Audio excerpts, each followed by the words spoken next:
History is replete with whispers of secret societies, accounts of elders or priests who guarded the forbidden knowledge of ancient peoples. Prominent men, meeting in secret, who directed the course of civilization, are recorded in the writings of all people. The oldest is the Brotherhood of the Snake, also called the Brotherhood of the Dragon, and it still exists under many different names.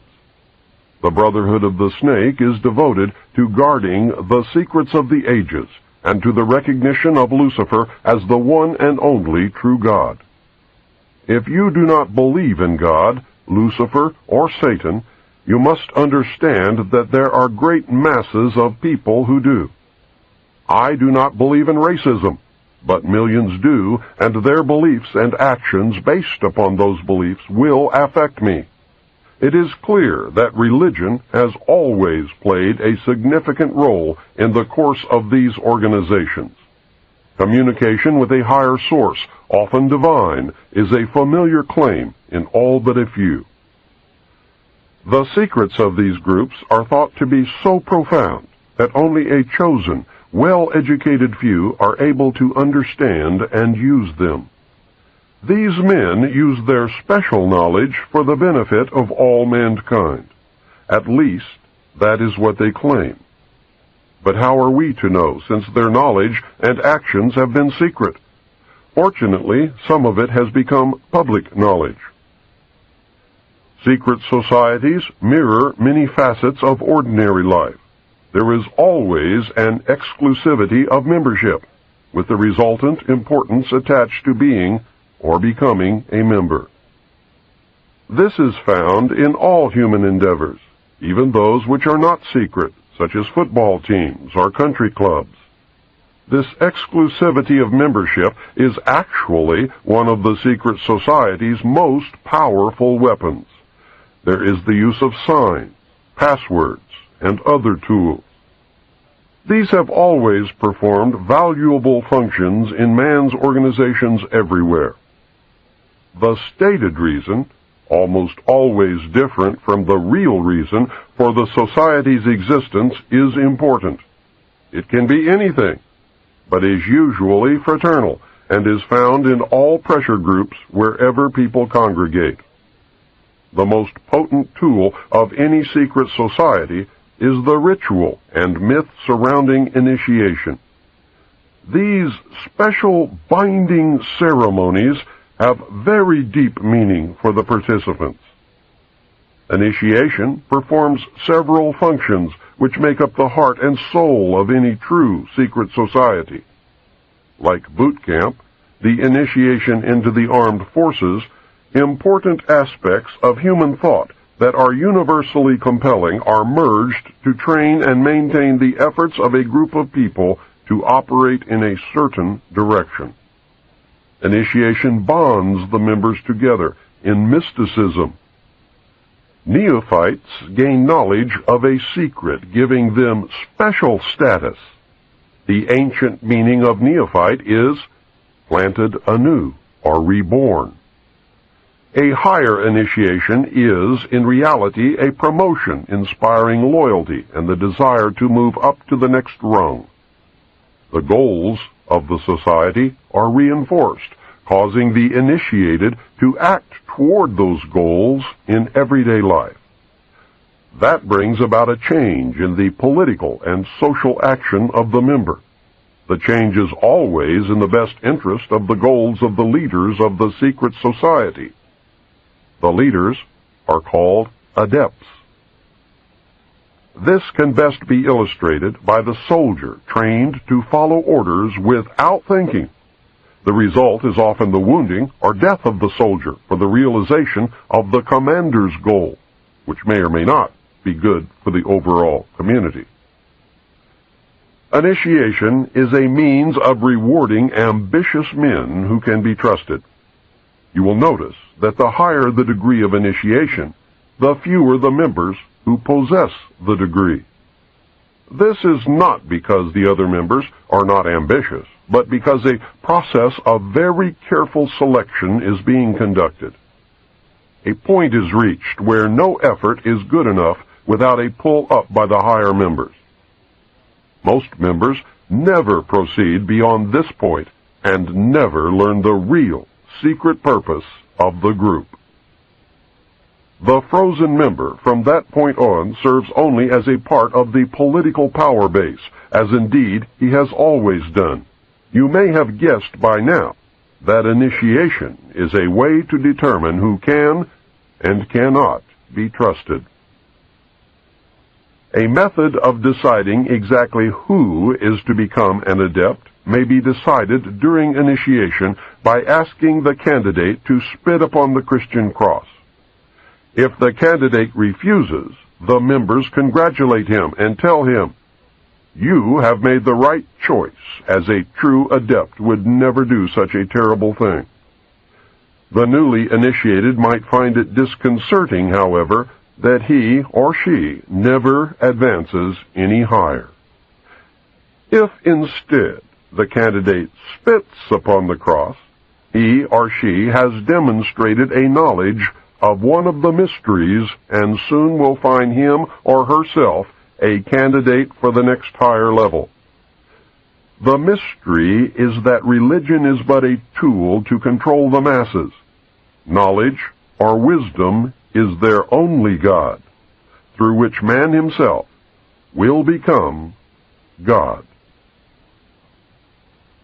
Man's desire to be one of the elect is something that no power on earth has been able to lessen, let alone destroy. It is one of the secrets of secret societies. It is what gives them a political base and lots of clout. Members often vote the same and give each other preference in daily business, legal, and social activities. It is the deepest desire of many to be able to say, "I belong to the elect." The first secret that one must know to even begin to understand the mysteries is that their members believe that there are but few truly mature minds in the world. They believe that those minds belong exclusively to them. The philosophy that follows is the classic secret society view of humanity. When a person of strong intellect is confronted with a problem which calls for the use of reasoning faculties, they keep their poise and attempt to reach a solution by garnering facts bearing upon the question. On the other hand, those who are immature when confronted by the same problem are overwhelmed. While the former may be said to be qualified to solve the mystery of their own destiny, the latter must be led like a bunch of animals and taught in the simplest language. Like sheep, they are totally dependent upon the shepherd. The able intellect is taught the mysteries and the esoteric spiritual truths. The masses are taught the literal, exoteric interpretations. While the masses worship the five senses, the select few observe, recognizing in the gulf between them the symbolic concretions of great abstract truths. The elect are given knowledge of the mysteries and are illumined, and are thus known as the Illuminati, or the illuminated ones, the guardians of the secrets of the ages. Three early secret societies that can be directly connected to a modern descendant are the cults of Roshaniya, Mithras, and their counterpart, the Builders. They have many things in common with the Freemasons of today, as well as with many other branches of the Illuminati. For instance, common to the Brotherhood are the symbolic rebirth into a new life without going through the portal of death during initiation, reference to the lion, and the grip of the lion's paw in the Master Mason's degree. The 3 degrees, which is the same as the ancient Masonic rites before the many other degrees were added, the ladder of 7 rungs, men only, and the all-seeing eye. Of special interest is the powerful society in Afghanistan in ancient times called the Roshaniya, Illuminated Ones. There are actually references to this mystical cult going back through history to the House of Wisdom at Cairo. The major tenets of this cult were the abolition of private property, the elimination of religion, the elimination of nation-states, the belief that illumination emanated from the Supreme Being who desired a class of perfect men and women to carry out the organization and direction of the world. Belief in a plan to reshape the social system of the world by first taking control of individual countries one by one, and the belief that after reaching the fourth degree, one could communicate directly with the unknown supervisors who had imparted knowledge to initiates throughout the ages. Wise men will again recognize the Brotherhood. Can you hear the echo of the Nazi Party, the Communist Party, the extreme right and the extreme left? The important fact to remember is that the leaders of both the right and the left are a small, hard core of men who have been and still are Illuminists or members of the Brotherhood. They may have been or may be members of the Christian or Jewish religions, but that is only to further their own ends. They are and always have been Luciferian and internationalist. They give allegiance to no particular nation, although they have used, on occasion, nationalism to further their causes. Their only concern is to gain greater economic and political power. The ultimate objective of the leaders of both groups is identical. They are determined to win for themselves undisputed control of the wealth, natural resources, and manpower of the entire planet. They intend to turn the world into their conception of a Luciferian totalitarian socialist state. In the process, they will eliminate all Christians, Jews, and atheists.